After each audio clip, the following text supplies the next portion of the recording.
El contador público Ernesto Villegas Ávila nació en Ilimbo, Michoacán, el 7 de noviembre de 1959. Realizó sus estudios universitarios como contador público en la Facultad de Contabilidad y Administración de la Universidad de Michoacán de San Nicolás de Hidalgo.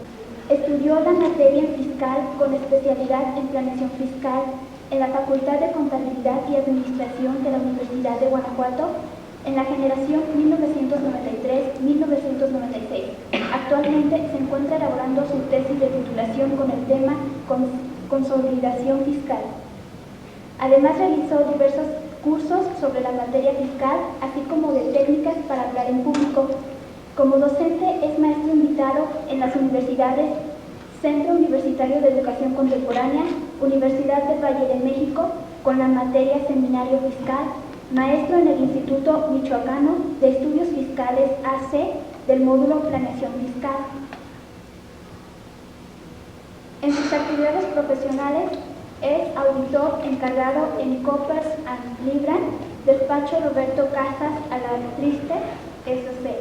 Es coordinador de implantación del costo estándar y contador general en Consultores Telefónicos S.A.D.C.B., empresa del Grupo Condumex. Es supervisor en la división fiscal y desde hace 3 años gerente en la citada división en Coppers & Lybrand, despacho Roberto Casa Alatriste Service. Es conferencista del área fiscal del Colegio de Contadores Públicos de Querétaro y miembro del Instituto Mexicano de Contadores Públicos en la Comisión Fiscal del Colegio de Contadores Públicos de Querétaro. Lo recibimos con un fuerte aplauso.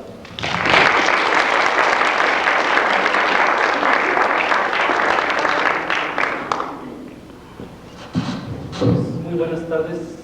Otras ocasiones que he platicado sobre este tema de planeación fiscal, pues los muchachos van con muchas expectativas, ¿no? De que en esta plática van a aprender cómo no pagar impuestos y que van a conocer recetas de cocina para no pagar impuestos. Lamento desilusionarlos si alguno de ustedes tiene esa expectativa. La planeación fiscal es una cosa más seria.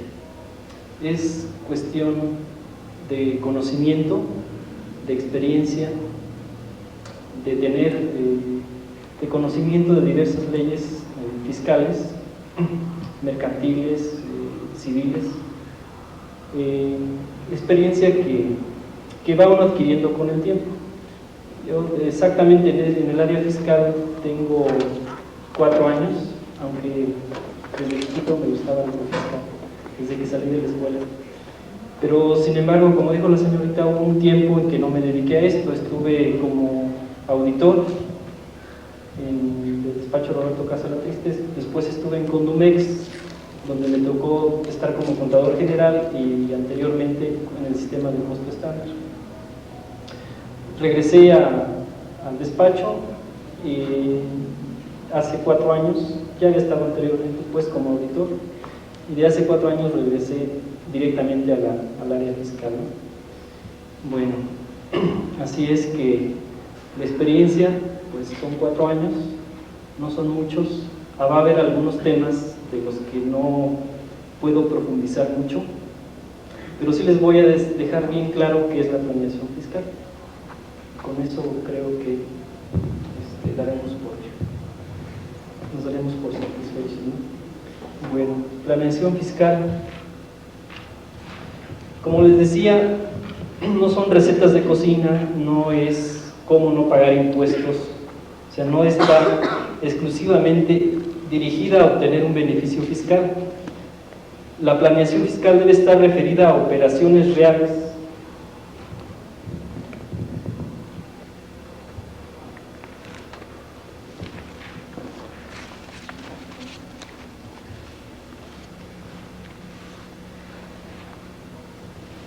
ahora sí, vemos los dos porque nada más estaba viendo.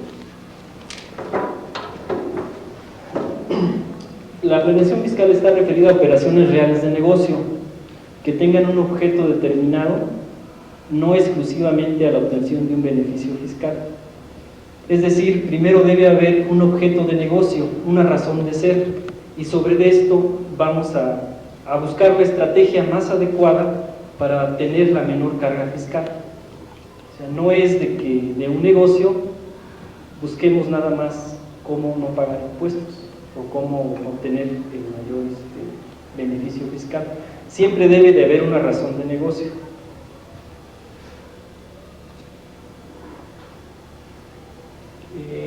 Debe distinguirse esta actividad de los actos ilícitos, que son la simulación y la evasión.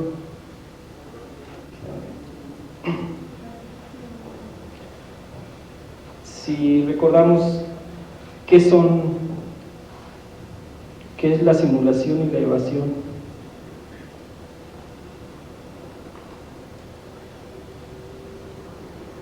dice que la evasión conlleva la noción de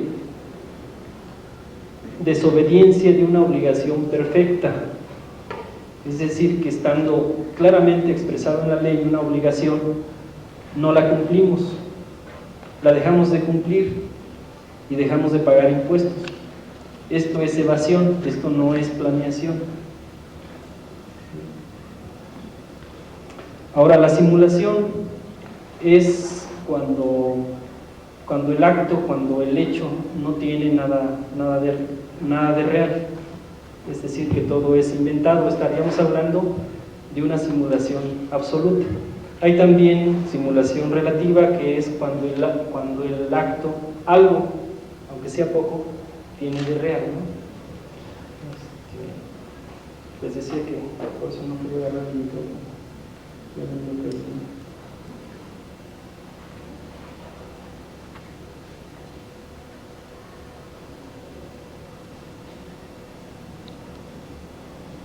Okay.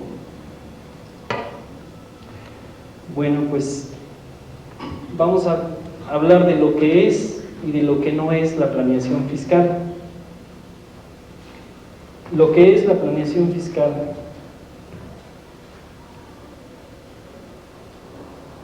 es una técnica dentro de un marco estrictamente legal que procura aseguramiento, crecimiento y continuidad al patrimonio del empresario.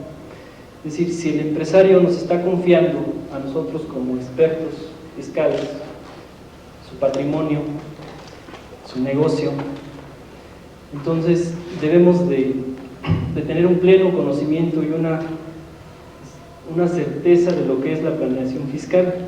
Es decir, no vamos a buscar recomendaciones aventuradas que conlleven un riesgo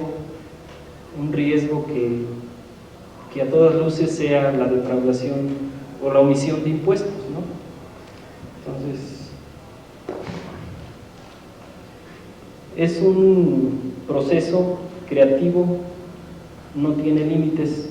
Esto quiere decir que para un problema puede haber varias soluciones. La mejor va a depender de la creatividad y del conocimiento del técnico que esté analizando el problema.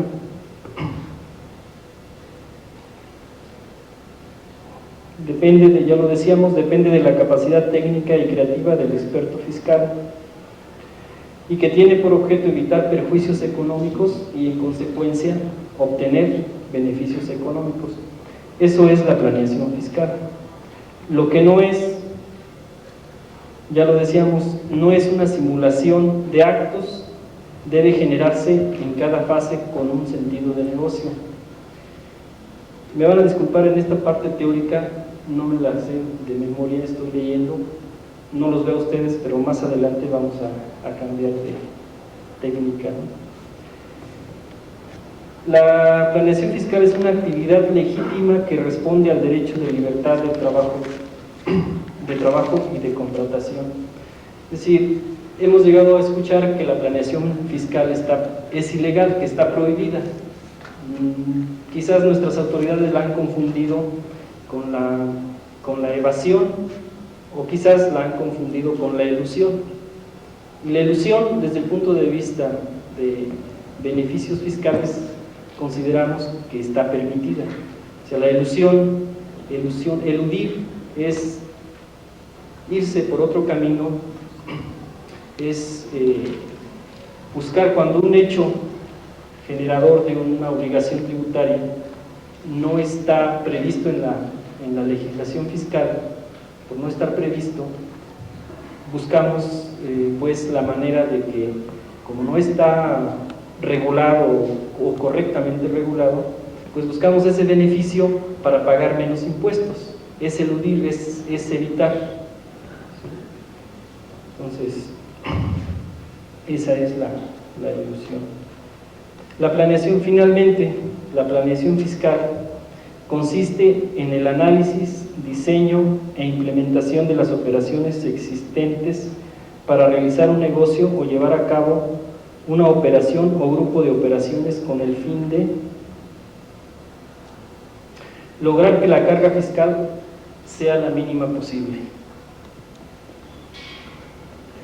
Para los que están anotando, me pidieron que les trajera un material, todo esto viene en materiales, yo preferiría que mejor pusieran más atención.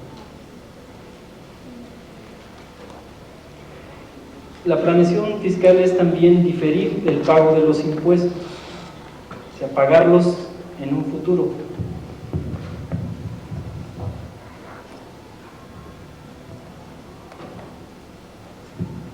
Es decir, no es lo mismo los pesos que voy a pagar ahorita que los que pagaría dentro de 2 años o dentro de 3 años. Entonces aquí también buscamos diferir el pago del impuesto. Y esto es legal, todo es legal. Miren, también se busca que se obtengan los mayores beneficios, tanto bueno, si tenemos beneficios fiscales al pagar menos, al tener un ahorro de impuestos, o no ahorro, yo diría lo que debí pagar. Muchas veces por desconocimiento sencillamente pagamos de más. ¿Sí? Entonces, tenemos beneficios financieros también. Todo esto, estos 3 objetivos que persigue la planeación deben estar bajo estos le llamamos principios específicos de actuación.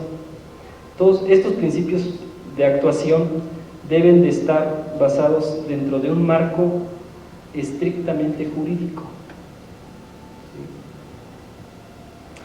En ocasiones hay que correr, sabemos que puede existir un riesgo, pero el riesgo es porque la autoridad discrepe de nuestra opinión, puede haber discrepancia, y esto nos puede llevar a litigios, nos puede llevar a juicios, pues, o a amparos, pero siempre va a estar esto pues sobre un riesgo medido, así le llamamos.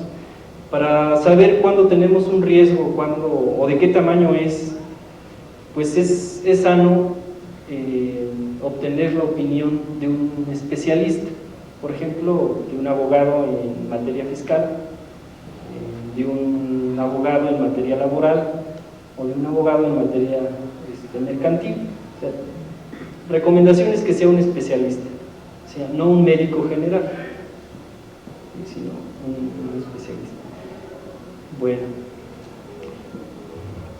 todo esto es para fortalecer, crecer y asegurar el patrimonio. Es decir, si no buscáramos que nuestros consejos o nuestra planeación fuera sobre esas bases, no podríamos tener la certeza de que esté asegurado el patrimonio, y mucho menos de que pues siga creciendo. Entonces debemos actuar sobre un marco legal, estrictamente legal, para buscar los beneficios económicos de la planeación. Dice que la planeación fiscal no se ocupa de las decisiones futuras, sino del impacto futuro de las decisiones actuales. O sea, el hecho de que hagamos un negocio ahorita y de que no planeemos qué efectos fiscales va a tener, pues nos puede llevar a consecuencias pues muchas veces hasta de cerrar el negocio, ¿no? O que no sea tan rentable como habíamos pensado. Entonces, conjuntamente con las decisiones que se tomen financieras, pues también debe estar involucrado el contador o el especialista en materia fiscal para dar sus consejos y para llevar el negocio a un feliz término, ¿no? al planear se trabaja hacia adelante, es redundante, ¿no? Si es planeación, es hacia adelante. Ahora, muchas veces confundimos que cuando hay errores en el pasado, queremos corregirlos, pues eso ya no es planeación, ¿no? La planeación siempre es hacia adelante. Y como un comentario adicional que refuerza pues la legalidad de la planeación, la Suprema Corte de Justicia de los Estados Unidos de Norteamérica ha dicho que los empresarios no solamente tienen el deber de planear sus actividades comerciales para reducir sus impuestos, sino que tienen la obligación de hacerlo. Es decir, ¿cómo va a crecer una economía donde no pagamos lo que debe de ser? O sea, ni más ni menos. Hay veces que pagamos más por ignorancia. Es a lo que se refiere aquí.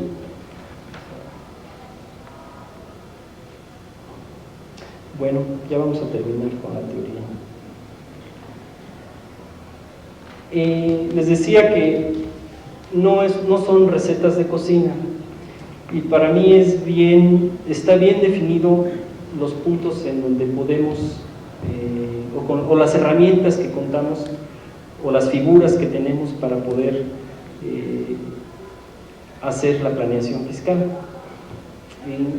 La hemos dividido en estos grupos, o sea, en accionistas, o sea, cómo el accionista a él le interesa obtener recursos con la menor carga fiscal posible, ¿sí? Entonces, ¿qué opciones tiene el accionista? ¿Qué opciones tiene el trabajador para tener ingresos exentos? ¿Sí? Y las empresas de grupo, es decir, donde hay un corporativo y hay un grupo de empresas subsidiarias, ¿qué ventajas pueden tener como grupo? ¿Qué ventajas fiscales, pues?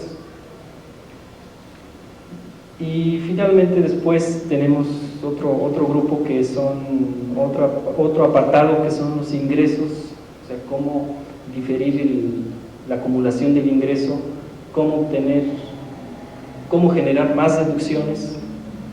Es otro grupo que ya no cabría aquí, va a estar en una lámina posterior. Bueno, pues el accionista puede obtener dinero de la empresa por medio de dividendos. Lo ideal es que estos dividendos provengan de la CUFIN.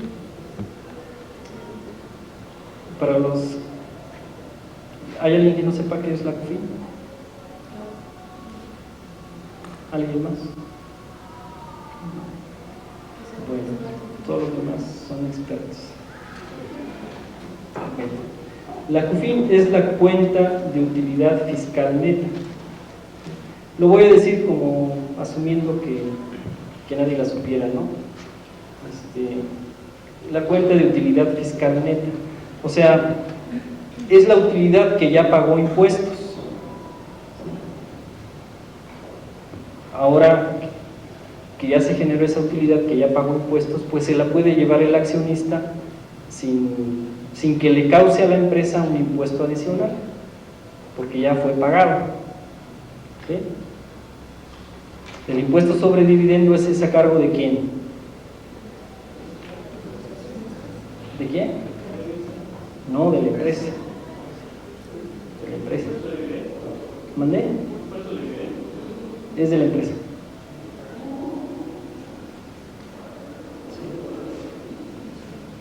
Bueno.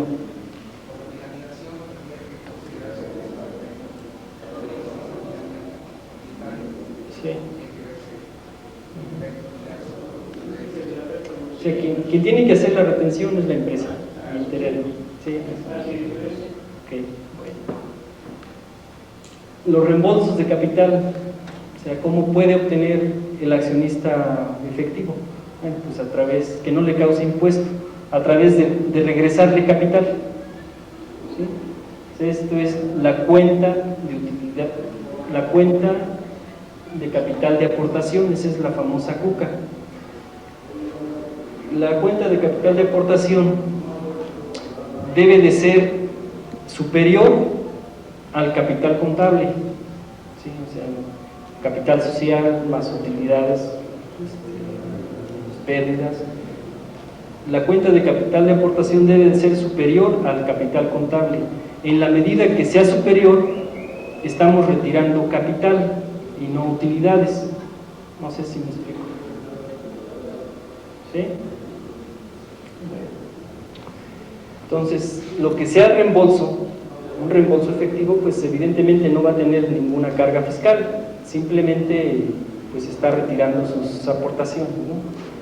Y después tenemos ¿qué? Honorarios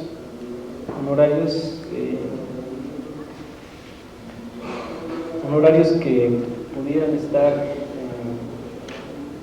pues en lugar de, vamos a suponer aquí el caso de un accionista que es representante legal de la empresa y que es el administrador único. Esta persona pues al cobrar honorarios podría estar exento de la carga social, ¿no? De lo que son el Seguro Social, el Fonavit.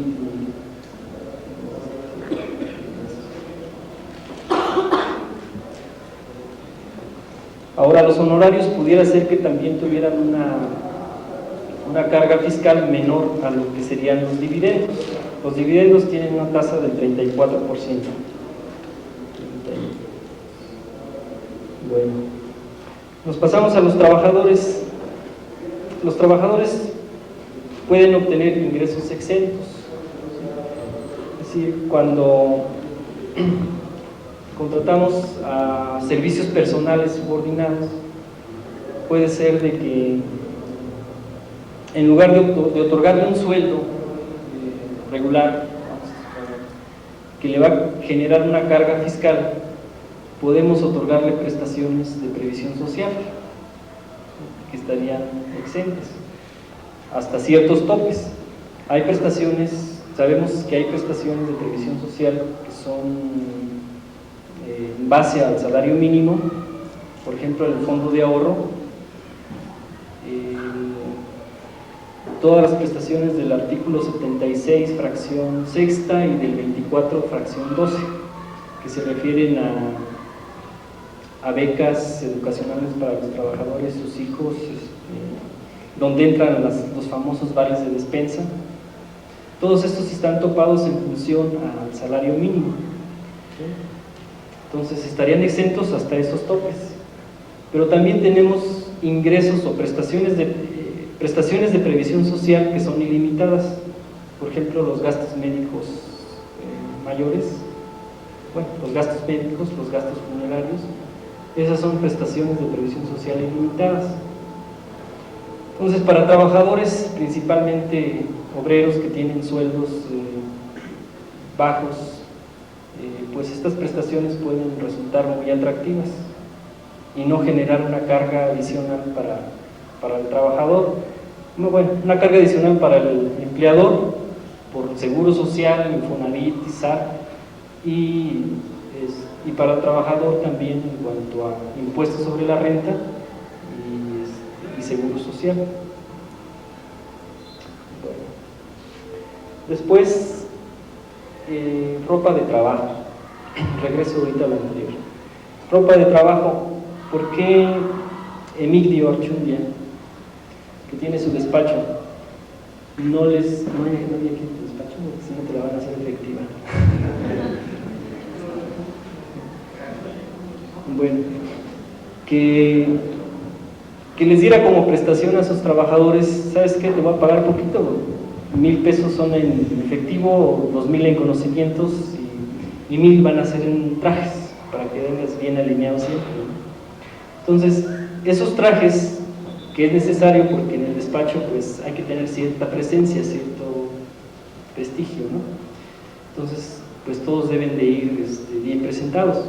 Entonces, eso se podría considerar como ropa de trabajo y pudiera estar exento o estaría exenta, ¿no?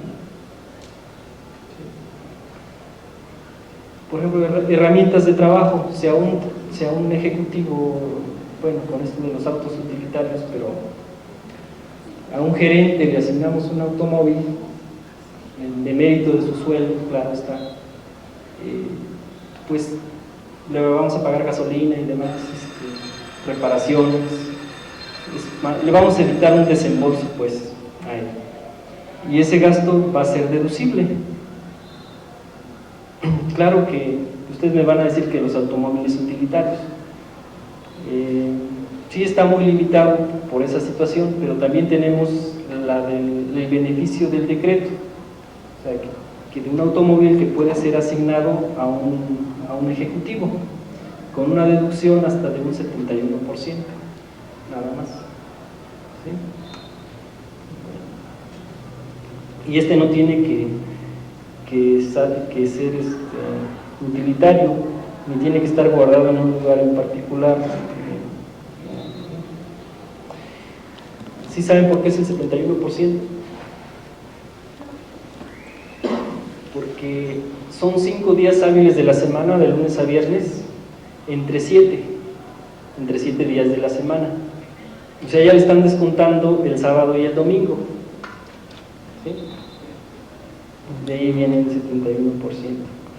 Bueno, de las empresas de grupo, en empresas de grupo hay donde hay una empresa, ¿cómo le llamaremos?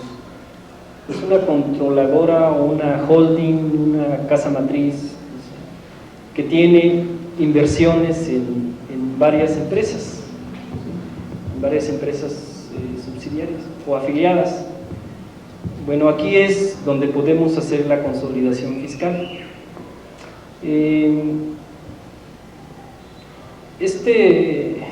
Esta figura de consolidación fiscal, pues muchas veces siento yo que no la aplicamos porque no la conocemos, pero en nuestro medio, aunque sean empresas pequeñas, existen empresarios que tienen que tienen más de 2 empresas, eso lo sabemos. Tienen algunas que son ganadoras, otras que pierden, y muchas veces queremos hacer planeación diciendo, bueno, la que pierde le voy a facturar para que tenga ingresos y yo tenga deducciones y pague menos, ¿sí? Esta situación que resolvemos así tan burdamente, pues también ya está limitada por los precios de transferencia. Es decir, yo no le puedo vender más caro o no le puedo comprar más caro de lo que le vendería o le compraría a otra parte que no tenga nada que ver conmigo, ¿sí? Eso viene a regular los precios de transferencia, ¿sí? Bueno, pero ¿qué sucedería si a este grupo de empresas, unas que ganan, otras que pierden, unas que pagan impuestos y otras que ya hasta están perdiendo el derecho de amortizar pérdidas?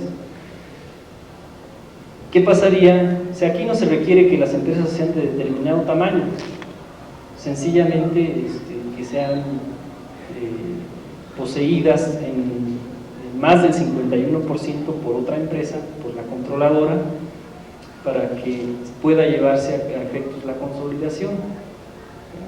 No importa el tamaño, importa la participación accionaria.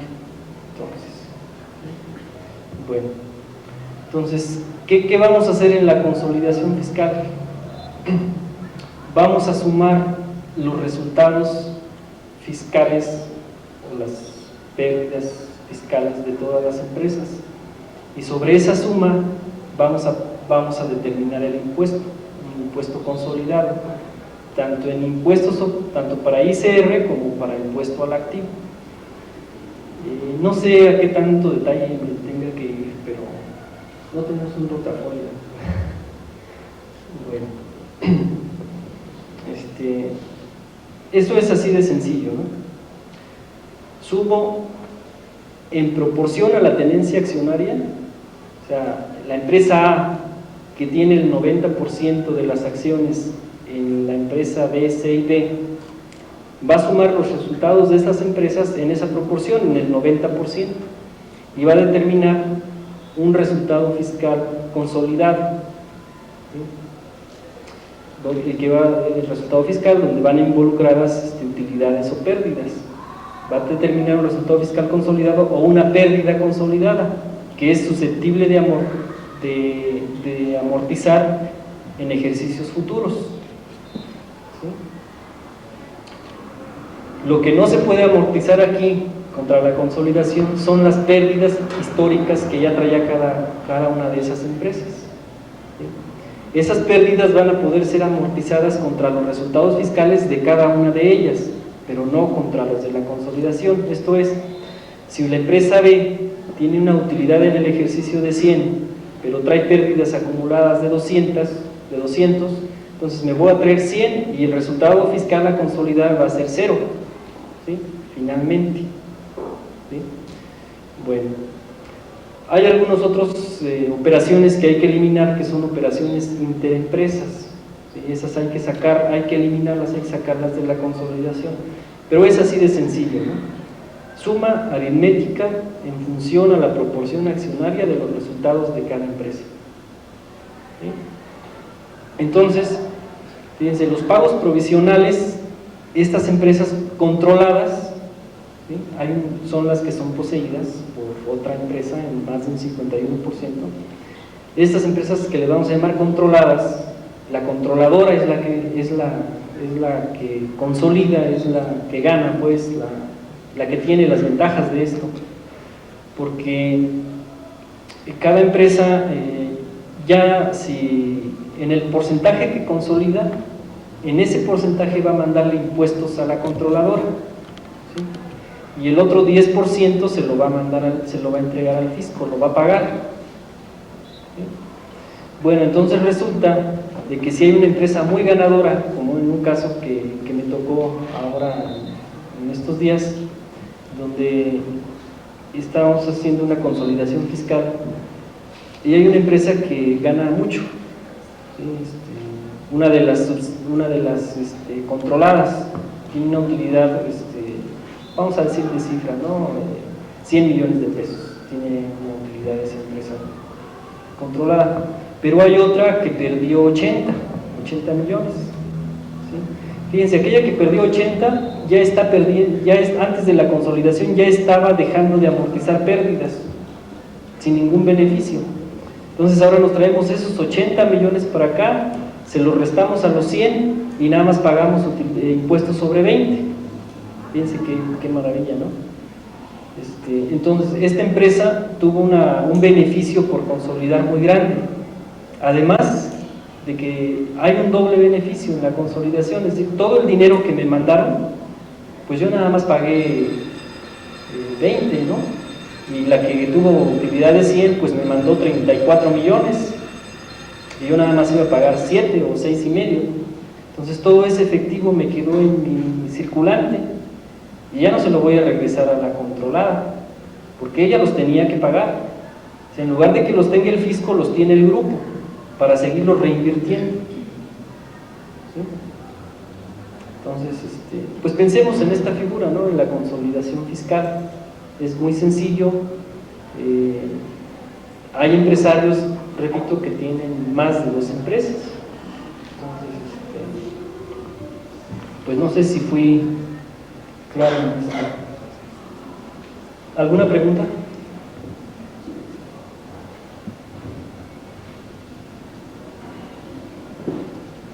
Otra cosa es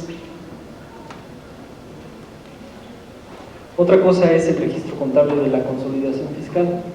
Hasta un día antes de presentar el dictamen fiscal, el auditor decía que no se tenía que registrar. No soy el experto en principios de contabilidad, pero ¿dónde va a quedar el beneficio registrado? En alguna parte, ¿no? Entonces sí, efectivamente se tiene que registrar. Tenemos otra figura para hacer planeación fiscal, que es la escisión. Escisión es división, es de una empresa general. Este es el principio general, ¿no? Tiene sus excepciones. El principio general es de que van a surgir nuevas empresas que se van a llamar escindidas, ¿okay? Van a surgir nuevas empresas. Entonces, la que existe, que se va a llamar escindente, puede seguir existiendo o puede desaparecer, o sea, se va a convertir en varias empresas, ¿no? Nuevas, que se van a constituir. Entonces el patrimonio va a quedar pues dividido, los activos, los pasivos, el capital va a quedar distribuido en varias empresas. Y esto puede tener pues razones de negocio, esto puede tener ventajas fiscales. Por ejemplo, una razón de negocio, si tenemos una empresa muy grande que tiene, por ejemplo, autotransporte, ¿sí? Pero el autotransporte en esta empresa tan grande solo es una de sus muchas actividades. Entonces queremos obtener unos beneficios mayores para el transporte. ¿Qué vamos a hacer? A crear otra empresa y que esta que tiene los vehículos se los venda a aquella. ¿Esa sería la mejor alternativa? ¿O cuál sería? Entonces, ¿qué pasa si escindimos una parte de la empresa que ya tenemos? O sea, le traspasamos esos activos a aquella empresa que se va a constituir. ¿Y qué ventajas hay aquí? Pues aquí no va a haber enajenación, para empezar, ¿no? ¿Qué pasaría en la otra opción donde hubiéramos vendido los activos? Habría existido enajenación, con el consecuente pago de impuestos, probable pago de impuestos, ¿no? O lo más seguro, pago de impuestos. Situaciones como en esa es donde se aplica la escisión. O sea, todo esto lo vamos a ir adquiriendo este conocimiento pues con la práctica, con las situaciones que se nos presenten. Solamente debemos tener presente que ahí están.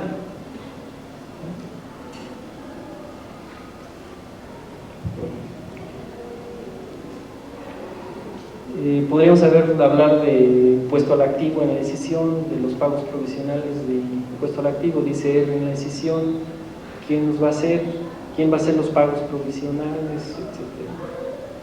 Pero esas ya son cuestiones que hasta en el momento que lo vayan a aplicar, pues las vamos a tener que retomar, las vamos a tener que estudiar, que analizar.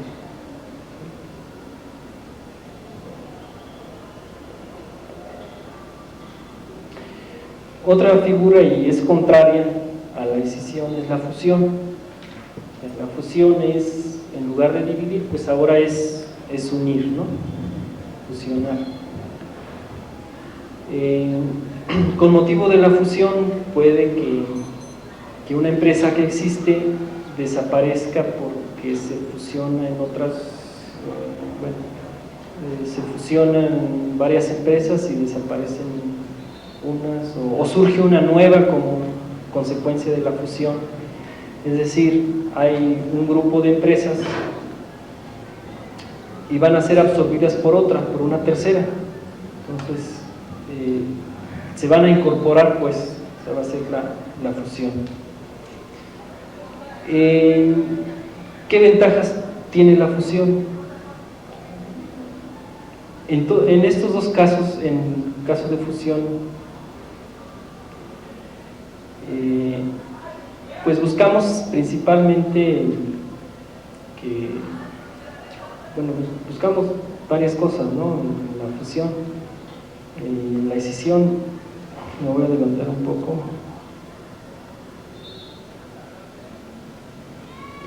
O sea, ¿qué objetivos buscamos en la fusión y en la escisión de sociedades? Objetivos generales es optimizar resultados financieros, facilitar la admisión de nuevos socios.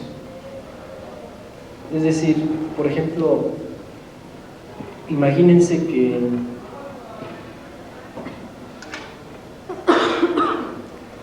queremos pues hacer más inversiones, queremos captar más capital para seguir creciendo. Entonces, ¿qué vamos a hacer? Vamos a vender acciones, vamos a vamos a comprar, no comprar nada. O sea, si queremos crecer, en lugar de vender acciones,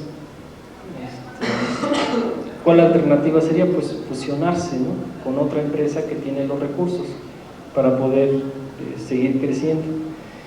Y en la fusión, que hay también los bienes que se traspasan a las otras empresas como consecuencia de fusión, tampoco es enajenación, siempre que se cumpla con las obligaciones de presentar pagos provisionales con las obligaciones y con demás obligaciones fiscales, ¿no? No existiría enajenación. Otro objetivo de la fusión es agrupar operaciones buscando una sinergia operativa. Es decir, lo que hago yo, lo que hace aquella, pues vamos a tomar fuerza, ¿no?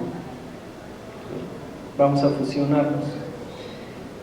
Aunque los mexicanos no somos muy buenos para trabajar en sociedad, pero simplificación operativa.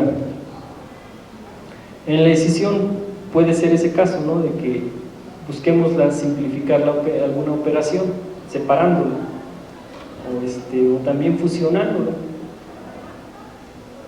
¿Sí? O sea, si vamos a ver dos empresas que tienen dos áreas administrativas que están generando costos, y nos dedicamos a lo mismo, pues nos vamos a fusionar, ¿no?, para evitar esa carga administrativa. Ese es el objeto de negocio que se busca. O sea, no nada más nos vamos a fusionar para pagar menos impuestos.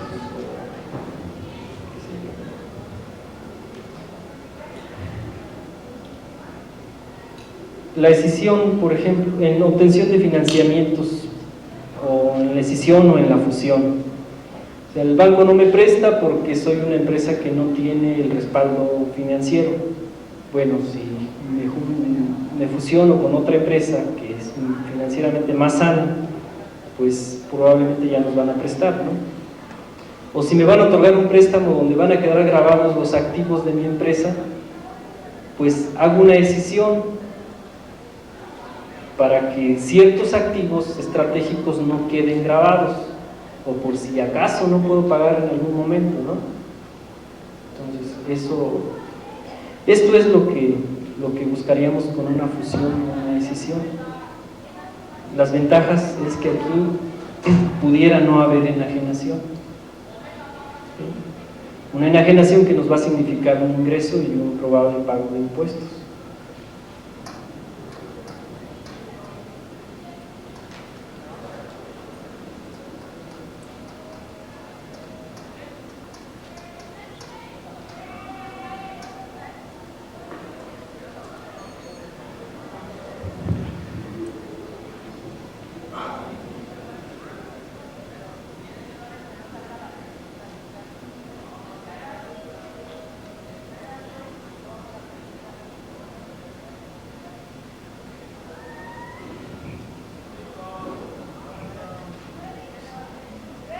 Ya me salí de la presentación, voy a volver a entrar.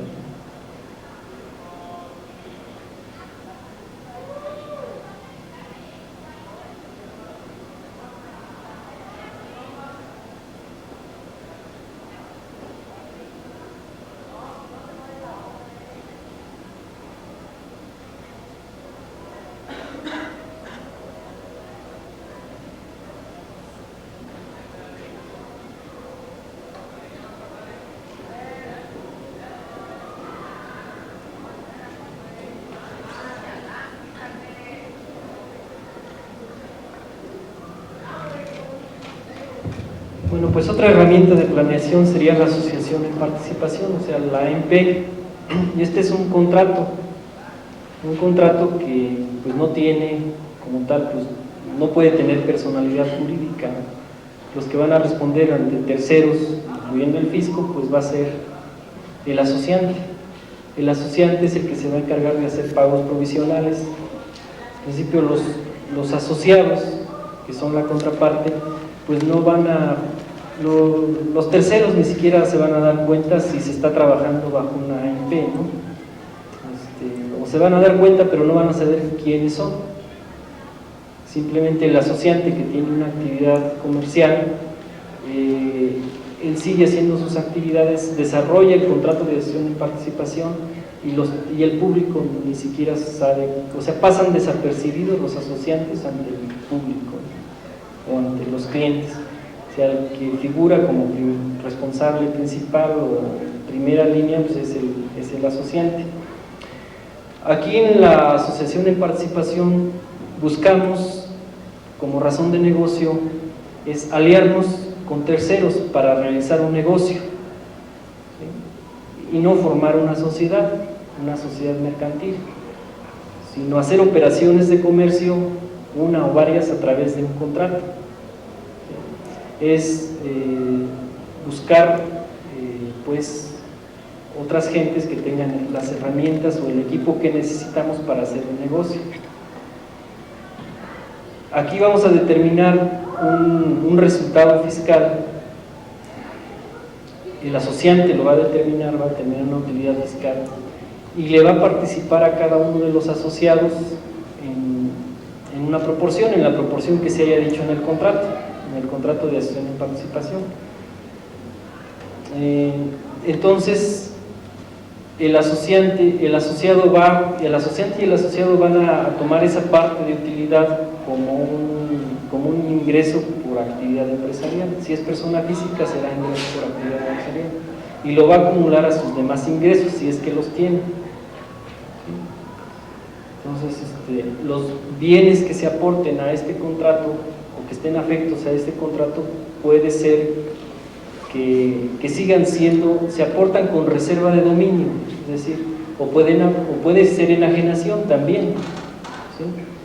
Cuando se aportan con reserva de dominio, o sea, las deducciones de depreciación, gastos, los va a hacer el asociado, ¿sí? Después de los ingresos que le toquen o de la parte que le corresponda, va a deducir los gastos que tenga que hacer por los activos que tuvo afectos a ese contrato. Aquí, ¿qué se busca como figura de planeación fiscal? Pues el no adquirir equipos, el no comprar equipos o hacer inversiones que después vamos a tener a lo mejor que enajenar y van a tener una consecuente carga fiscal.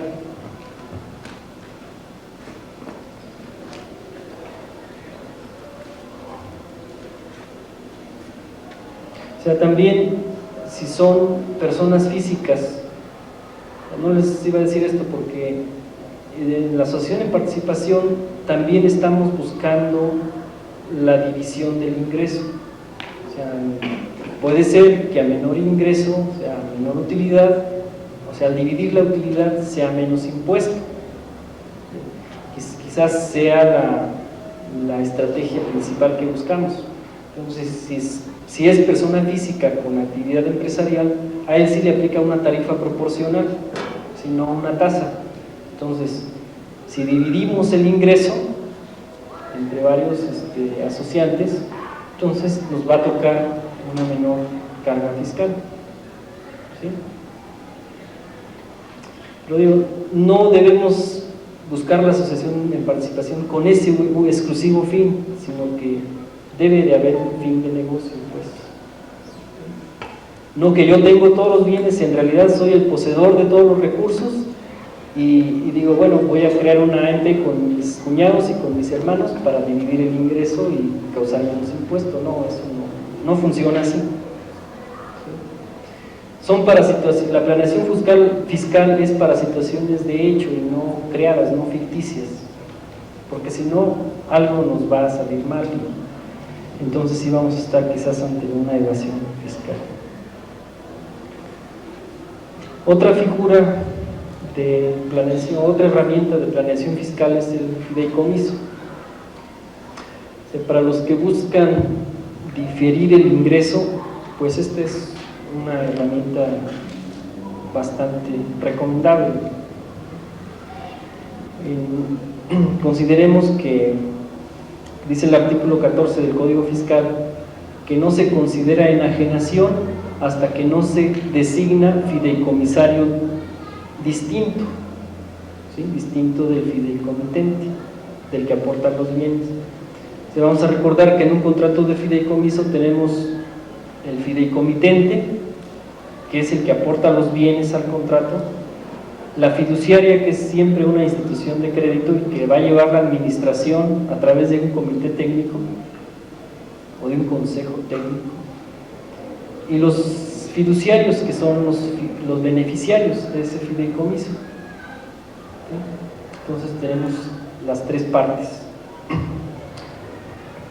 fideicomitente, que aporta los bienes; fiduciaria, que la administra y que paga impuestos; y el fideicomisario, que es el que obtiene los beneficios. Imagínense ustedes que tienen una constructora, no tienen los recursos suficientes, ustedes van a construir casas, no tienen los recursos suficientes y van a pedir un crédito al banco.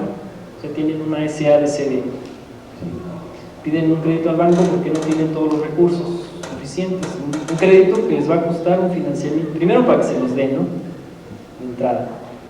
Después de que se los den, les va a costar un financiamiento bastante grande y después van a tener que entrar al Barzón.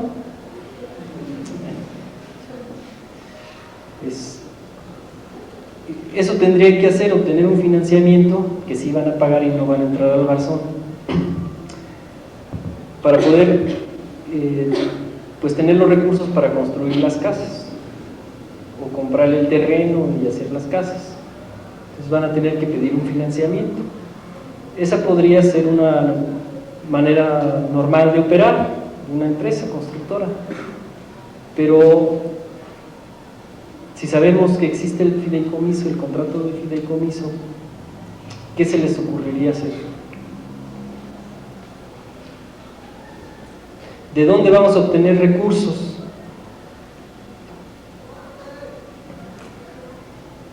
Considera la fiduciaria, ¿no?, cuando se cree el contrato de fideicomiso. O sea, que alguna persona aportara, no sé, el terreno a lo mejor, no sé. Exacto. Exactamente. Sí, exacto. Administrado por la fiduciaria y fuera la que generara los recursos. Exactamente. Sí, por ahí van. O sea, nosotros vamos a construir casas para venderlas, ¿sí?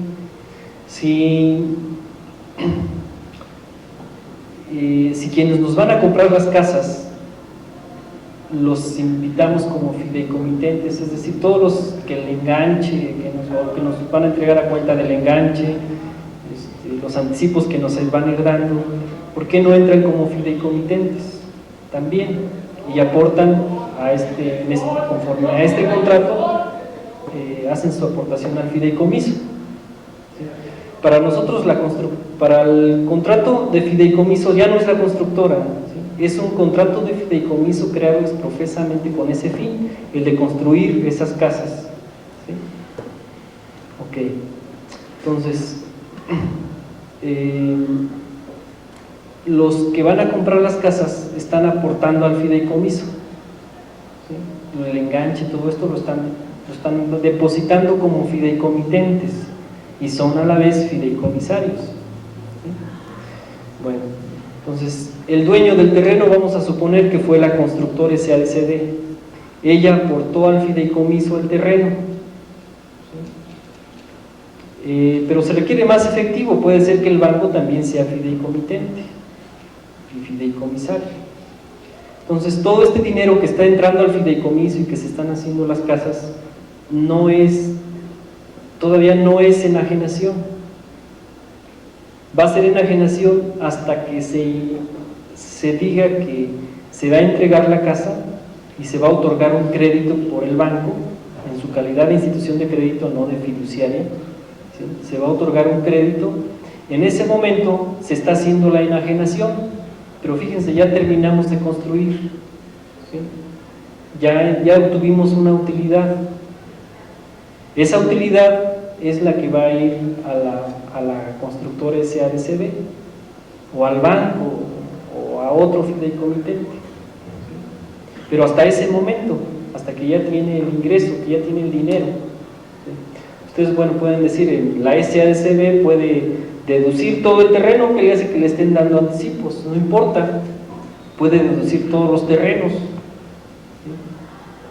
pero pudiera ser a lo mejor que dedujera todos los terrenos y generara pérdidas que a lo mejor no va a poder amortizar. Entonces, ese es un ejemplo de cuándo se puede, o cómo se puede operar o utilizar la figura del fideicomiso. Entonces, se trata de diferir aquí la acumulación el momento de acumulación del ingreso.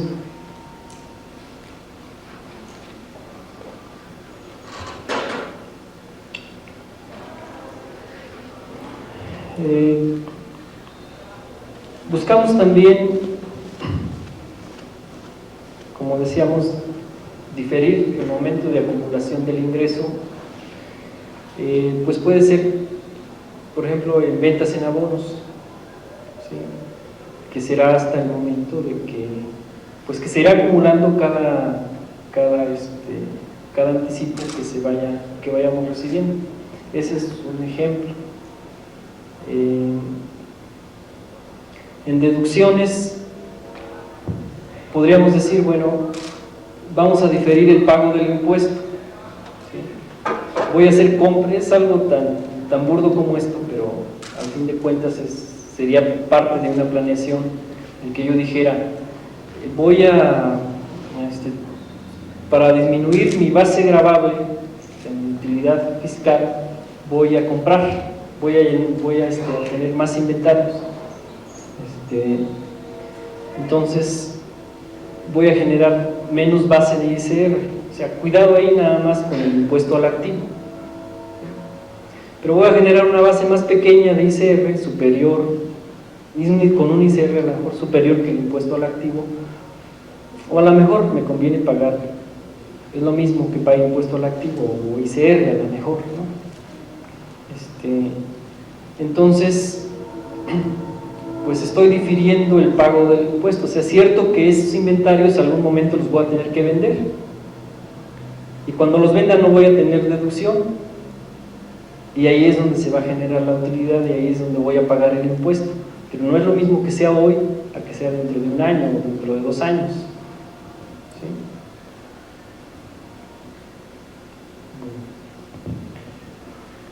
Tenemos también el régimen simplificado, que no conozco muy bien, no lo manejamos, pero en el régimen simplificado hay beneficios, existen facilidades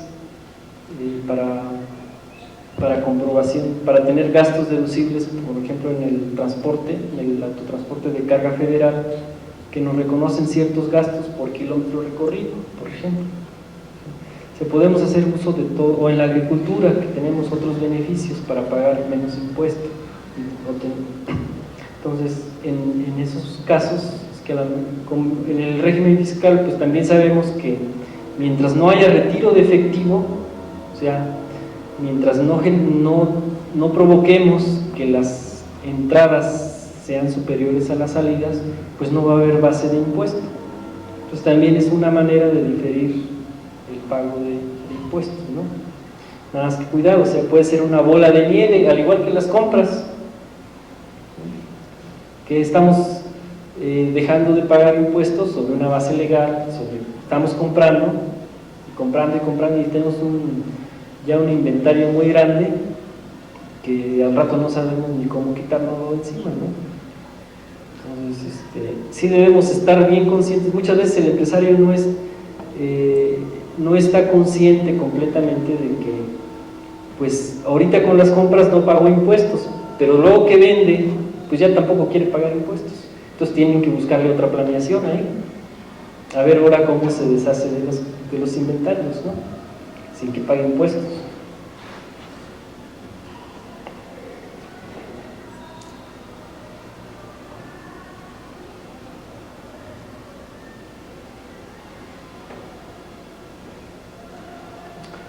Bueno, pues no sé si tienen alguna pregunta. Esto estaba planeado para 3 horas, pero no sé, creo que apenas será 1 hora. Esto puede ser tan extenso o tan corto como entremos a detalle o no entremos, ¿no? si no tienen inquietudes, si no hay preguntas, pues podemos terminar así de rápido. Adelante. Nos mencionaba usted que dentro de la planificación fiscal para los accionistas se logran los reembolsos de capital, pero no me quedó muy claro cómo funcionarían, o sea, cómo se planea fiscalmente los reembolsos. Sí, ok. Bueno, aquí un reembolso, o sea, regresarle dinero al que invirtió el accionista, es eso, se trata de esto, ¿no? De regresarle el dinero que invirtió, de regresarle acciones, pues, ¿sí? Se trata de eso. Lo único que debemos de cuidar es que ese reembolso, debemos de cuidar que le estemos entregando eso, un reembolso, no que le vayamos a estar entregando utilidades, ¿sí? Por ejemplo, si la empresa bueno, en el reembolso estamos hablando de la cuenta de capital de aportación que se va actualizando, ¿sí? Bueno, esta cuenta de capital de aportación actualizada debe de ser superior al capital contable, es decir, si mi capital de aportación más mis utilidades menos mis pérdidas son superiores al capital de aportación, entonces ¿qué me estaría llevando? Probablemente me estaría llevando utilidades, ¿sí? O sea, nada más hay que cuidar esa proporción, ¿no? O sea que cuando el capital contable es mayor que la fuga, no se pueden hacer esos reembolsos de capital. Se presumiría que son dividendos, así es.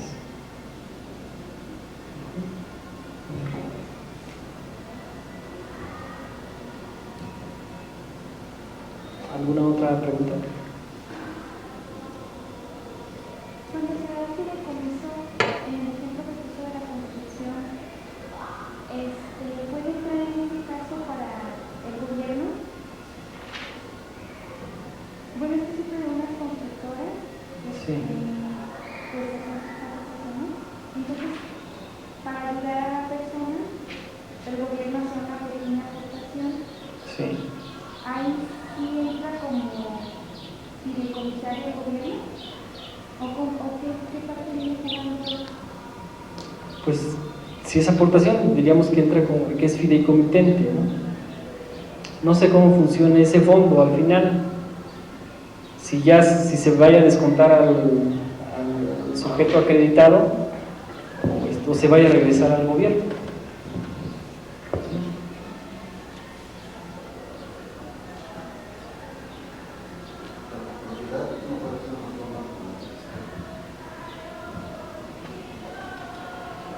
No sé exactamente cómo funciona. ¿Cómo funcionaría?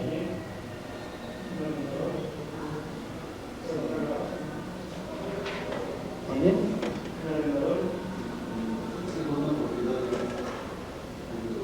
Sí.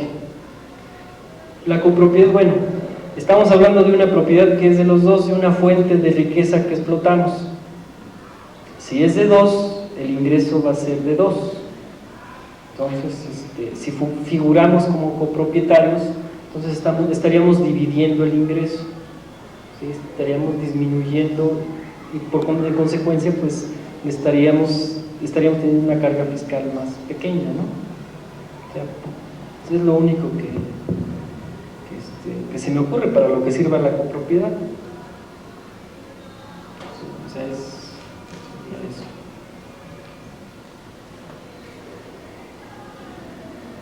En una sociedad, para que al socio se le entregue, bueno, se le dé parte de sus aportaciones voluntarias, es requisito indispensable que tenga una función dentro de la empresa para reducir el uso lesivo de honorarios. Pero a ver, usted dijo que se le entregue capital por... No, o sea que lo que pasa es que existe un representante legal, Sí. dos representantes legales únicos. Entonces esta sociedad Dos son representantes legales. son socios, son dueños. Son dueños y son representantes legales. Sí. Ujú. Los dos forman una sociedad. Sí, Son, por ejemplo, dos hermanos. sí, Uno trabaja dentro de la empresa y es el que está manejando todo porque el otro no, pues no se encuentra. sí. Pero este señor requiere de dinero, hace muchos retiros, muchos, y los manda como préstamos personales que nunca va a pagar. Sí. Pero entonces, una salida sería que, como dijo usted, él diera recibos de honorarios por prestar esos servicios. O sea, es indispensable que él esté realizando una función dentro de la empresa. Sí. Por ejemplo, los dos no pueden despedir recibos de honorarios. Sí, pueden expedir recibos de honorarios, o sea, como miembros del consejo o porque prestan un servicio a la empresa. Por Sí. ejemplo, Pero si prestan un servicio ya no son honorarios, ya son sueldos, ¿no? entonces, ¿cuál sería? ¿Cómo remediar estos retiros de capital? No. Bueno, estos retiros de dinero, estas salidas de dinero. Pero lo que pasa es que yo pensé que al marcarse como honorario, él estaría trabajando en la empresa. Sí, tendría que, bueno, serían como honorarios a miembros del consejo, ¿sí? En lugar de dividendos, por decir. Esos son los honorarios que estaban ahí. Los honorarios por la prestación de un servicio son diferentes, de un servicio independiente, ¿sí? O sea, ¿cómo remediar ese dinero que está sacando el accionista y que nunca va a entregar, como dice usted? Él está como acreedor y dice el fisco, en principio esos son ingresos omitidos. No, está como deudor. Si está sacando dinero, está como deudor, perdón. Sí, está como deudor. Y nunca lo va a pagar. Bueno, entonces aquí estamos del otro lado. Aquí va a decir el fisco, son dividendos. Y si sacaste 10 pesos, tu base de acumulación fueron 15,400. Porque se piramida, ¿no? Si hacia los 15,400 le aplico el 35%, pues entonces me va a quedar los 10,000 que te retiré. Y sí va a ser un impuesto, pero más o menos de poco más del 50% de lo que sacó va a ser de impuestos sobre la renta. Pero ¿cuál sería La la solución? solución, pues, pudiera, a lo mejor tiene puede hacer un reembolso de capital, porque su capital de su cuca, su cuenta de capital de aportación, sea superior que su capital contable, o a lo mejor tiene CUFIN, ¿sí? O sea, utilidades que ya pagaron impuestos y que se las puede llevar. O sea, esos retiros se van a presumir dividendos afectos al impuesto o sujetos al impuesto hasta donde no tenga CUFIN. ¿Sí? Son las únicas formas. Si son préstamos, podríamos decir que es que bueno, aquí ya no es planeación, aquí es remendar o remediar algo, ¿no? Es corregir. No sé, a lo mejor pudiera ser, ¿sí? Sin atreverme a afirmarlo categóricamente, que usted hace un contrato de mutuo, la empresa hace un contrato de mutuo con este señor que está retirando dinero y le cobra un interés, y podemos decir que es un préstamo, aunque Hacienda presuma que son dividendos. ¿Sí? Ya será cuestión de entrar a pleito. Pero entonces, o sea, yo pensé, bueno, cuando usted estaba exponiendo eso, Que los paguen, esa es la más... No, pero él pensé que, bueno, entonces, él puede entregar fácilmente el recibo de honorarios y pues no hay problema, o sea, él pagar como prestador de servicios personales. Pues pudiera ser una simulación, pero yo no se la recomiendo. ¿No?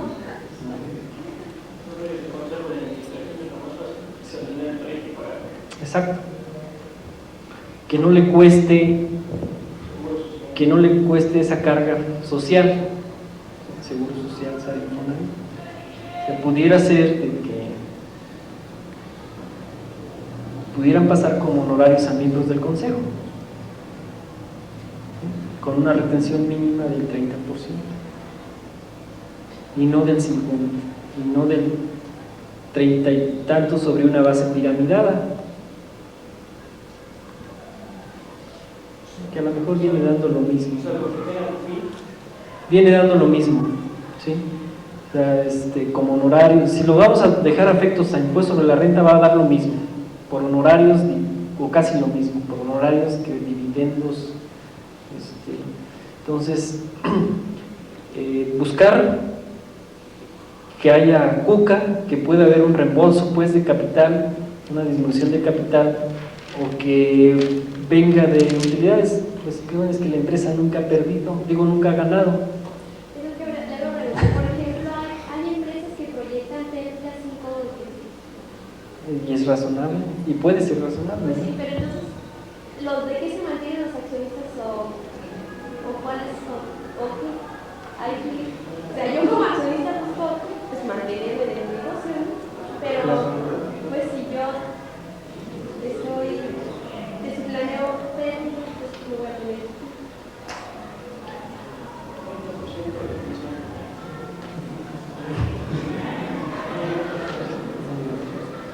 Bueno, ¿por qué un negocio lo planean con pérdidas? Bueno, es por la naturaleza del negocio, ¿no? Imagínense una mina, una industria minera que tarda 10 años de exploración hasta que no encuentra el metal y lo empieza a comercializar, entonces va a poder tener utilidades y recuperar toda la inversión de los 10 años atrás. O sea, son negocios un negocio no necesariamente tiene que amanecer, tiene que abrir y empezar a ganar, ¿verdad? Entonces pueden estar planeados así, o a lo mejor no fue negocio y ya debió cerrar. Por eso dice el gobierno, si tu negocio no es negocio, ciérralo o págame IPAC o impuesto al activo, ¿verdad? Entonces, si va a estar generando pérdidas, pues ¿para qué echar más dinero bueno al malo?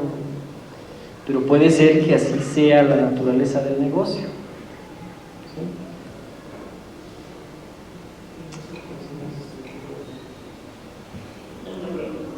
En algunas ciudades hay empresarios que no requieren o no solicitan factura de compra. Yo les vendo para X cosas y no me dan el RTC. Tengo que declarar mis ventas, sean de mayoreo, menudeo, pero no es muy general que ellos realizan actividades intermediarias. ¿Qué hacen en esos casos? Si él no pide factura, No pide factura y me da el RTC para yo hacer la. Él me compra y si yo no le vendo, no voy a poder seguir subsistiendo en mi negocio, no hay quien más venderlo. Entonces, al hacer mi declaración de bienes y proveedores,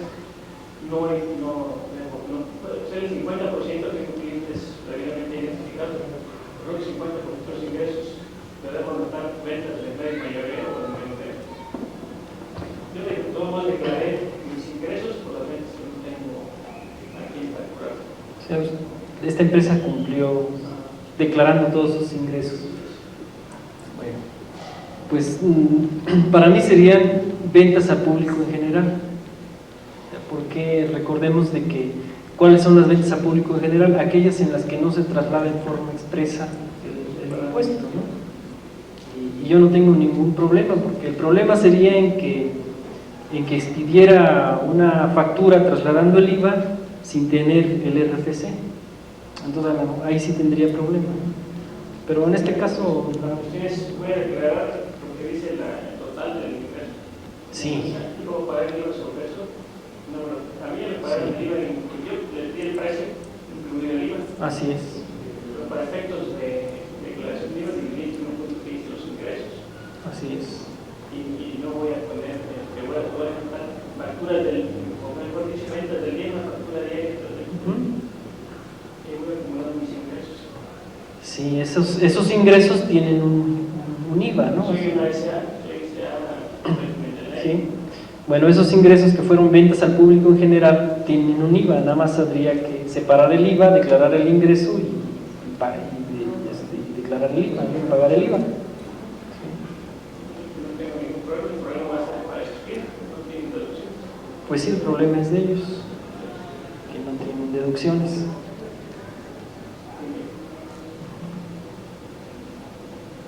¿Alguien más o platicamos de otra cosa?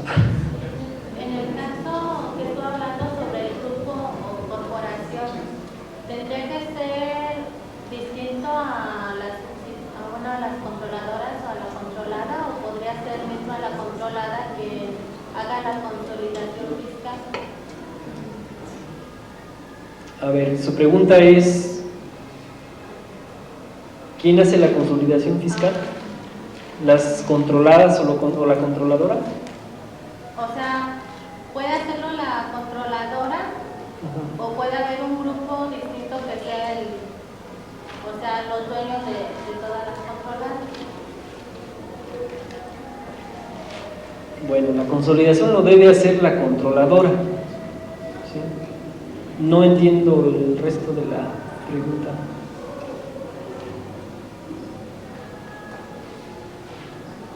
O sea, en caso de que exista por decir una corporación que sea quien sea la propietaria de varias empresas, ¿Sí?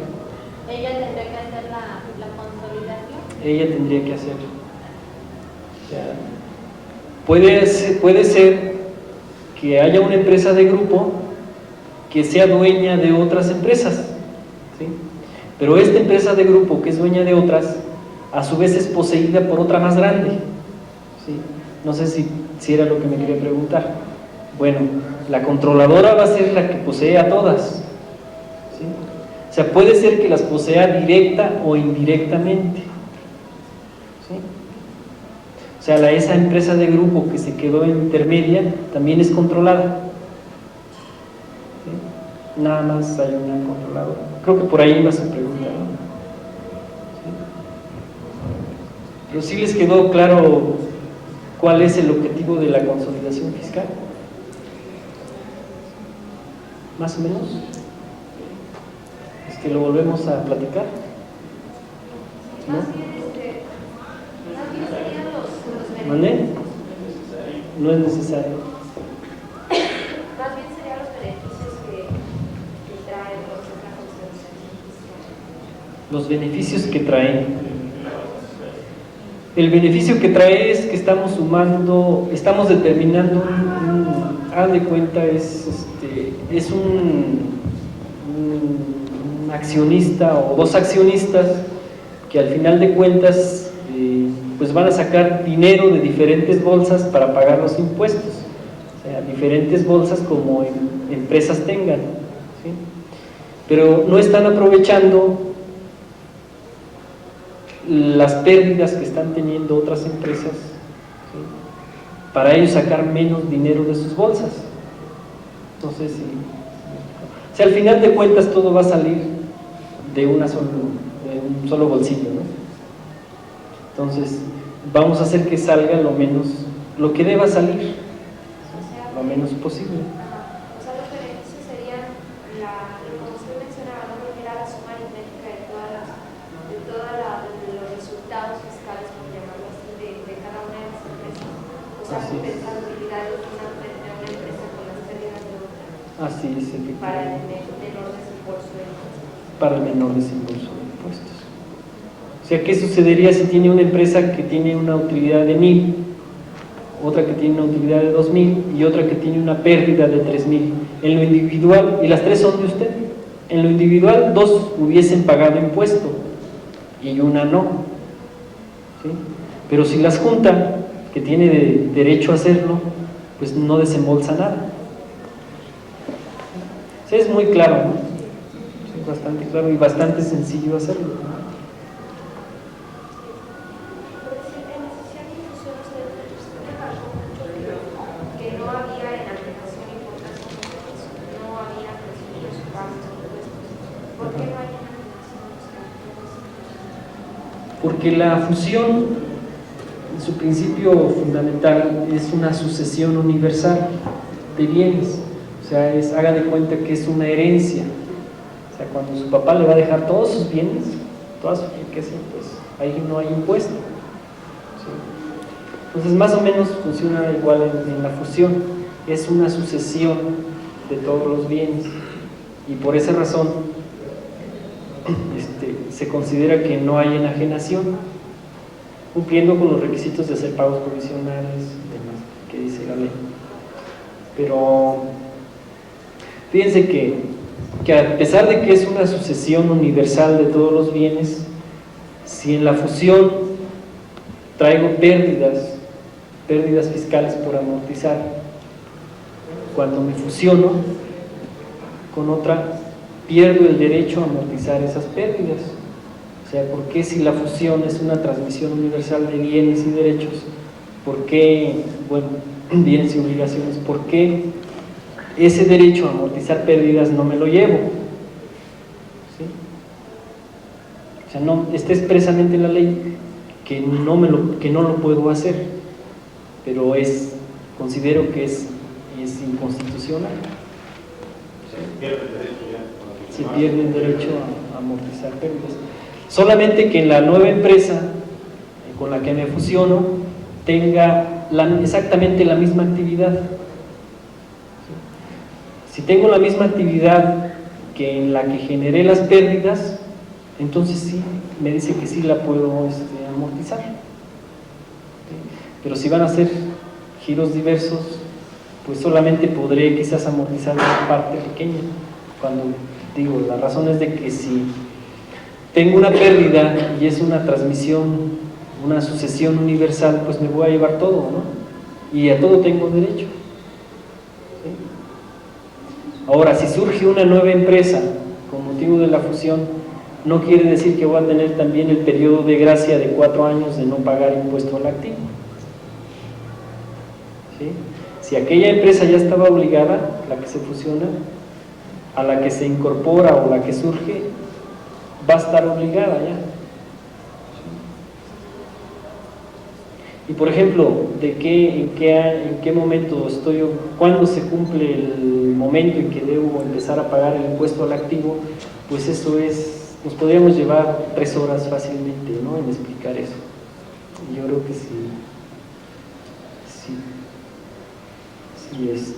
nos queda tiempo, no va a haber más remedio.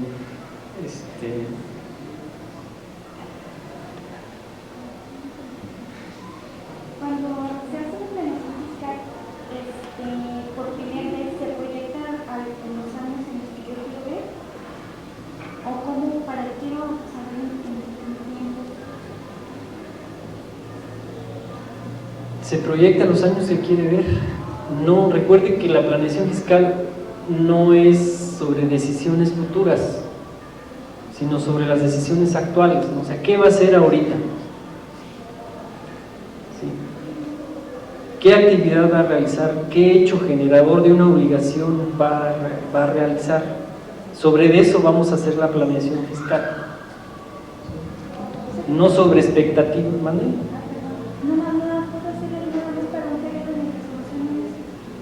¿Mientras qué? Bueno, se me presenta una situación ahorita sí. Hago una planeación fiscal, no importa que nada más sea por ese periodo, por ese ejercicio. Ah, sí, no importa. Es para realizar una actividad, ¿no? Una operación. No entiendo. O sea, puede planear este año y si quiere el que entra ya, ¿no? Sí. Paga más impuestos, pues. ¿No? O sea, sí, y hago una planeación y entonces esta va a cambiar en función conforme cambien las leyes, digamos. Exacto, ok, entendí. Sí, o sea, al planear debemos estar muy pendientes de los cambios que haya en las leyes. ¿Sí? Porque puede ser que lo que planeemos para el siguiente año ya no funciona, porque cambiaron las leyes. Vamos a poner así fácil, que planeo sobre la base de compras. Para el próximo año dice que es deducible el costo de lo vendido. Entonces, vamos a decir que para el próximo año dice que usted planeó sobre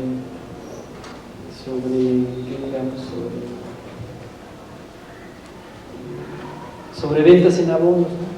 Y cambió la legislación y dice, bueno, ya se considera, para todos los casos es enajenación a partir de este momento, de que se expida la comprobante, etcétera, ¿no? Ya no haya situaciones de excepción. Entonces sí debemos estar pendientes, pues.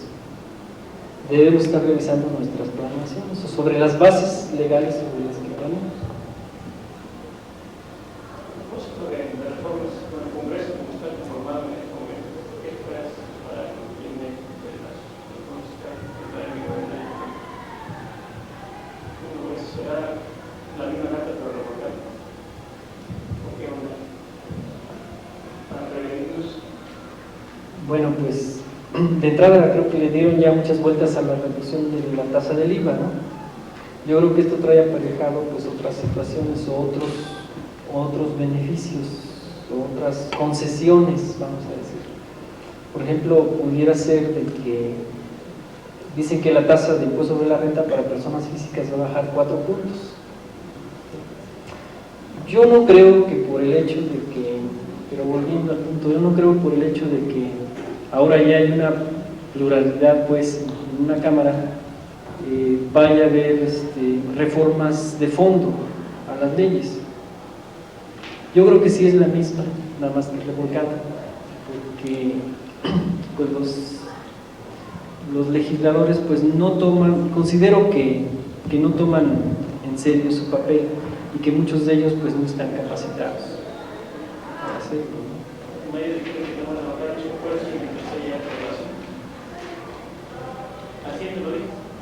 Que no va a bajar los impuestos. Pues sí, imagínense.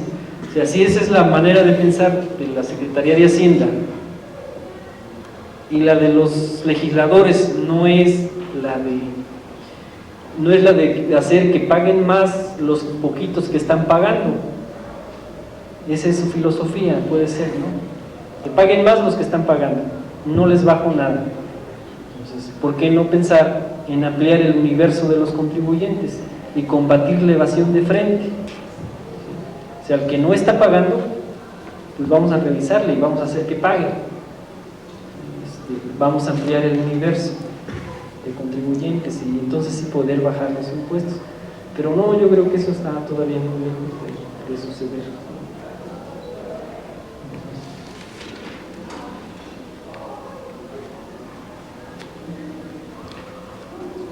Y hemos hablado quizás más de impuestos sobre la renta, cuestión de planeación fiscal, pero no hemos hablado de, por ejemplo, de impuesto al activo. Impuesto al activo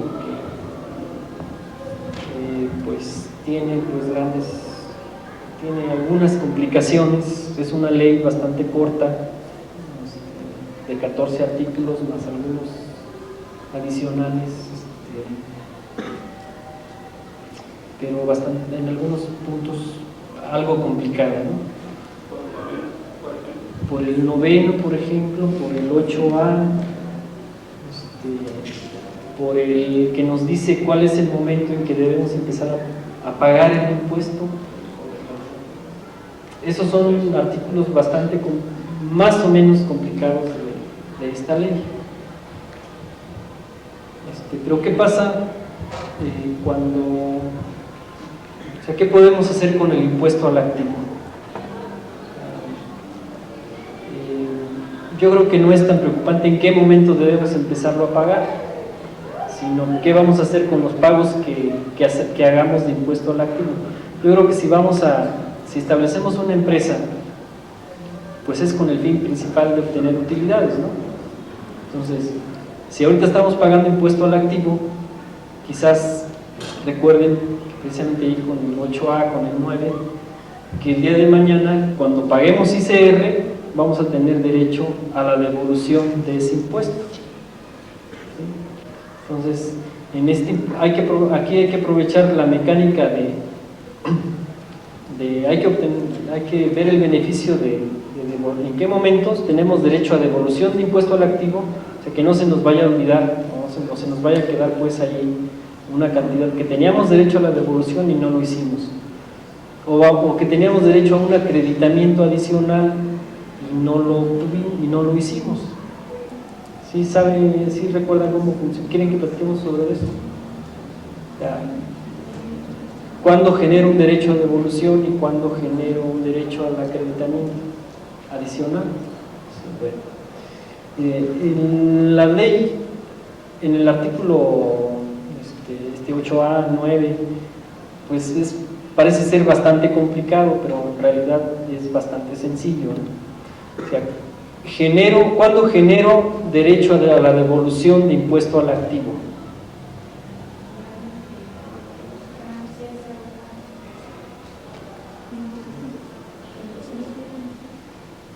O sea, en el año en que genere impuestos sobre la renta en cantidad mayor, como dice usted, en cantidad mayor que el impuesto al activo, generé ya un derecho a devolución de impuesto al activo hasta por la cantidad que fue mayor de ICR sobre IMPAC, ¿no? Entonces me regreso a los años anteriores y lo que pagué como impuesto al activo voy a tener derecho a la devolución hasta por la cantidad que pagué más ICR en este año. O sea, que fue mayor en este año que impuesto al activo.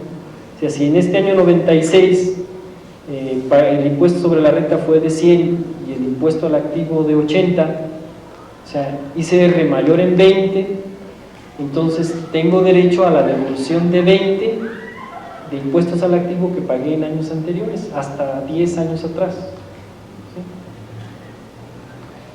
Bueno, entonces ese es generar el derecho a la devolución, cuando pago más ISR que impuesto al activo, o genero más, o causo más ISR que impuesto al activo. Ese es derecho a la devolución. ¿Y cuándo es el acreditamiento? De los 3 años, que es a partir del 95. Ya cuando el derecho al acreditamiento se da en el mismo ejercicio, y es al revés, cuando causé más impuesto al activo que impuesto sobre la renta. ¿Sí? Entonces tengo derecho aquí hagan de cuenta que aquí, en el primer caso que generé derecho a la devolución, me convertí en los buenos, en los que pagan ICR. ¿Sí? Entonces, como tú ya eres pagador de ICR, entonces tienes derecho a que te devuelva todo lo que pagaste como impuesto al activo, es decir, en el periodo en que fuiste improductivo. Te lo voy a regresar porque tú sí eres bueno y ya estás pagando ICR y te regreso el impuesto al activo que pagaste. ¿Sí? Pero apúrate porque nada más tienes 10 años, ¿no? Ahora, el acreditamiento es cuando llegué a ser causante de impuesto al activo, es decir, causé impuesto al activo por mayor cantidad que ICR, en ese año, pues ya soy pagador de impuesto al activo. Hagan de cuenta que entonces lo que pagué en los 3 años anteriores como ICR sobre impuesto al activo, o sea, en mayor cantidad, esa cantidad, esos 3 años hagan de cuenta que me voy a convertir en pagador de impuesto al activo, y lo que pagué hacia atrás me lo voy a traer a este año y lo voy a acreditar contra el impuesto al activo que tengo que pagar. ¿Sí? Creo que sí está claro, ¿verdad? Hace falta un pizarrón porque...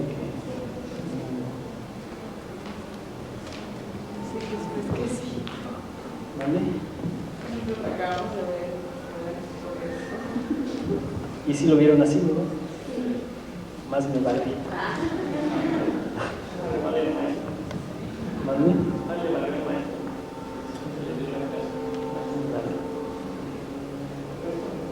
Sí. El problema está en que en algunos casos yo pago impuestos en la renta provisionales. Sí. Y provisionales porque trae un factor de pérdida de los varios años, pero todavía entre los 5 años tiene un factor de utilidad personales. Entonces mis pagos de impuestos en la renta son mayores que el impuesto de activo que causé. Entonces ahí puedo acreditar el impuesto de activo anterior y quedarme en el ISR que pagué a favor. A ver, otra vez, por favor. Los pagos nacionales del 96 fueron un impuesto de la renta. El factor era alto. Sí.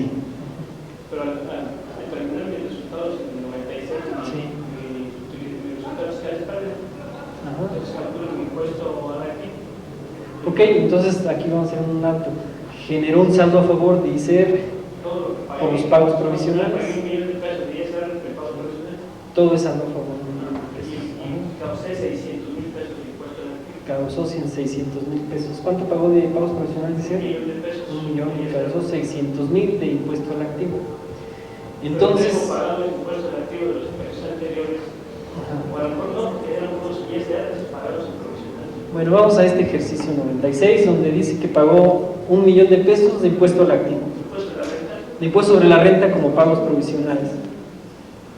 Pero causó impuesto al activo por 600,000 pesos. Okay. Entonces lo que causó fue impuesto al activo. Y el millón por 600,000. Entonces voy a disminuir los pagos provisionales de ICR. El millón de pesos te agarraron 600 para pagar el impuesto al activo. 400 a favor. ¿Pero qué es? Es ISR. No es impuesto al activo. Porque causó impuesto al activo en ese ejercicio. Se convirtieron en impuesto al activo. Con derecho a devolución.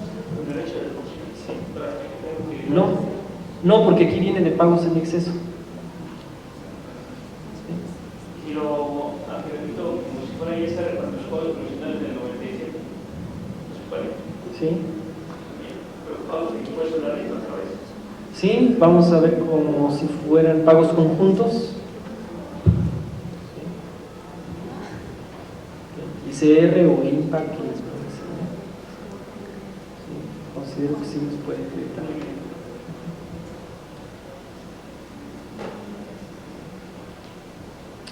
¿Alguna pregunta? ¿Alguna planeación que quieran hacer ahorita aquí rápido?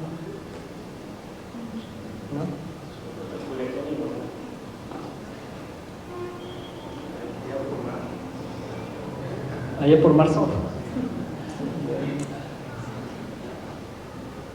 La debe de hacer desde ahorita, porque si la va a hacer en marzo ya a lo mejor ya no puede planear nada.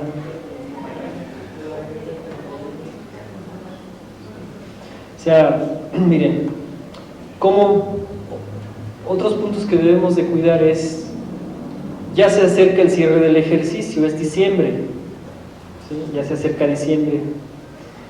Entonces, a lo mejor desde antes, no a esta fecha, ya podríamos haber conocido cómo íbamos a cerrar el ejercicio, ¿sí? Si íbamos a tener utilidad y de cuánto más o menos, o pérdida, y si los pagos provisionales que hemos venido haciendo ya fueron suficientes para el resultado que espero tener. Entonces debería estar muy al pendiente, porque puedo pedir una disminución de pagos provisionales ya ahorita, ¿no? Para el pago provisional de noviembre y el de diciembre. O sea, eso es planear, no es esperarnos hasta marzo, porque en marzo pues ya no podemos hacer nada, ¿no? Ya anticipamos todo el dinero, ya anticipamos 1 millón de pagos provisionales de ICR, generamos 400,000 pesos de saldo a favor, que quién sabe cuándo nos vayan a devolver y con qué trabajos, ¿no? Entonces, imagínense, es tan malo pagar de menos como pagar de más para el empresario. Quizás sea menos grave pagar de más, pero al final de cuentas es grave, ¿no? Imagínense el empresario que le dice, ¿sabes qué? Pues que pagaste 2 millones, tienes derecho, una buena y una mala. Que pagamos de más, la mala, 2 millones de pesos de ICR. Pero la buena es que nos lo van a devolver dentro de 50 días, si todo lo hicimos bien. Entonces en ese momento pues corren al contador o al gerente de finanzas, o quién sabe. Es bueno hacer deducciones inmediatas. ¿Cómo se dice? ¿Es saludable? Es saludable, depende, porque miren, ¿qué pasa si tiene pérdidas que no puede amortizar y hace una deducción inmediata? Pues te va a disminuir. O sea, no que tenga pérdidas, porque puede ser de que tiene pérdidas y sí las puede amortizar, y con la deducción inmediata pues a lo mejor dice, bueno, es que mis pérdidas me las voy a amortizar en 2 años, ¿sí? Entonces es conveniente ahorita los activos aplicarles deducción inmediata para tener pérdidas por amortizar por los siguientes 3 o 4 años. Entonces es bueno, es sano, ¿no? Ahorita no va a haber el beneficio, pero lo va a haber dentro de 4 años. Estamos hablando de ICR. O sea que sí es sano que yo tenga, por ejemplo, 2 ejercicios arrastrando pérdidas, y si tengo la oportunidad de deducir, tengo la oportunidad de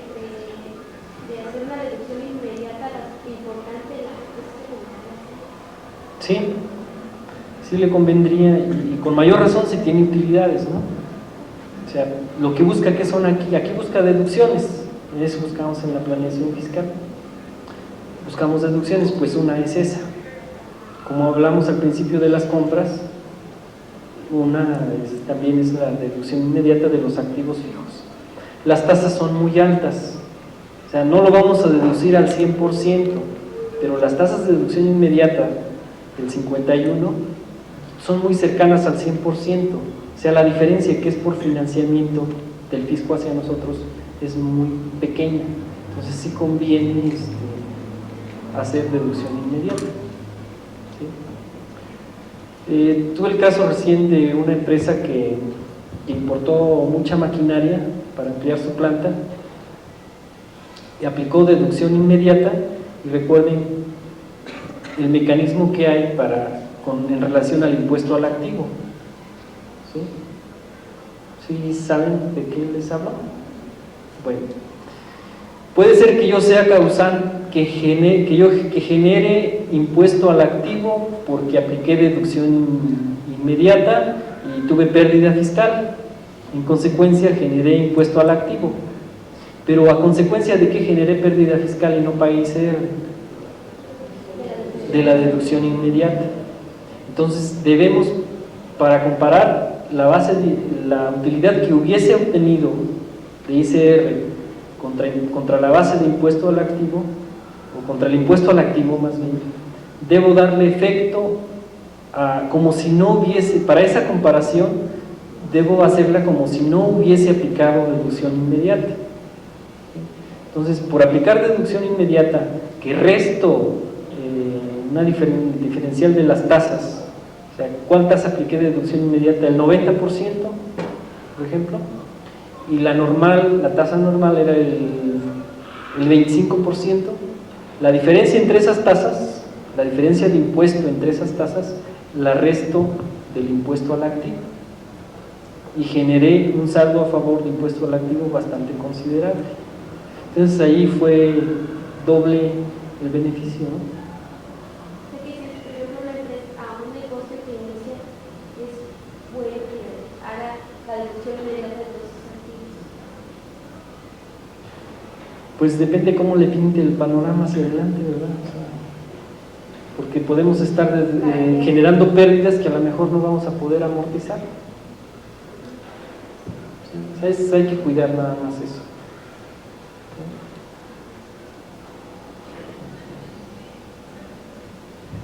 Una pregunta más.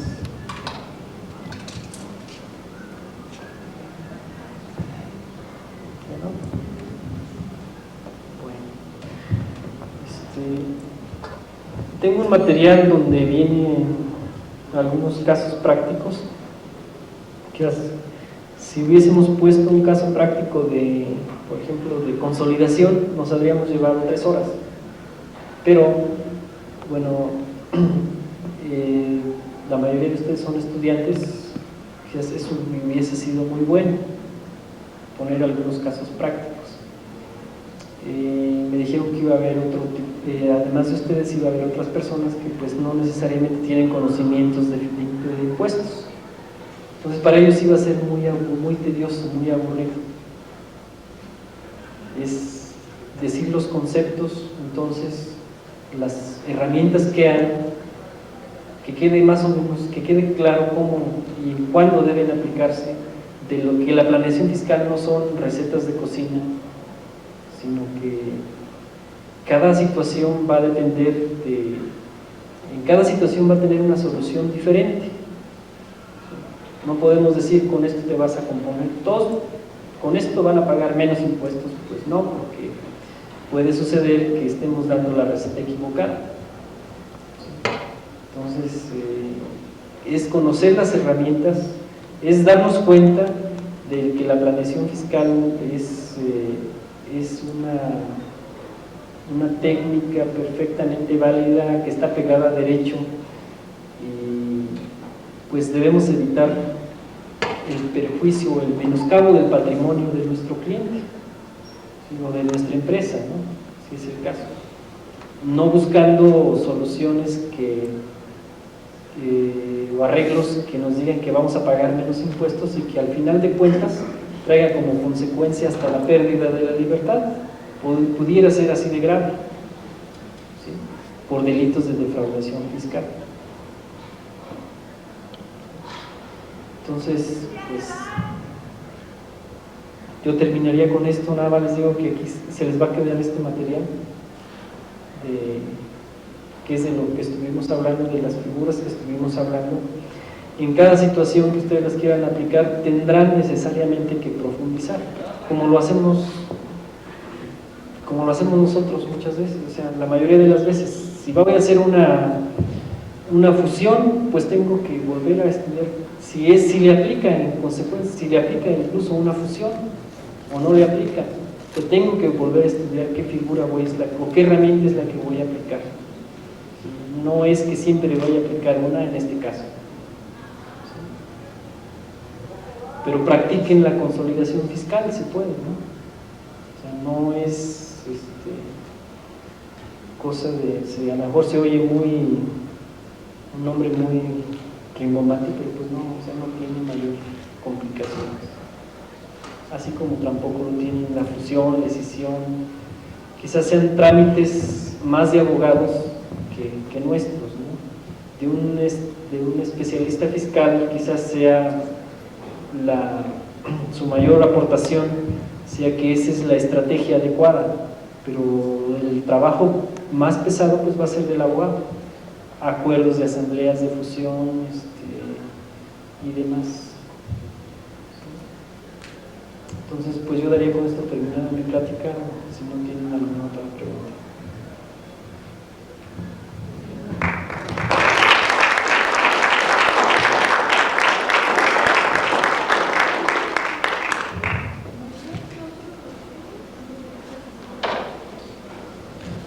Al contador público Ernesto Villegas le agradecemos su brillante participación y en nombre de la Universidad de Guanajuato y de la Escuela de Contaduría y Administración de Celaya le otorga este reconocimiento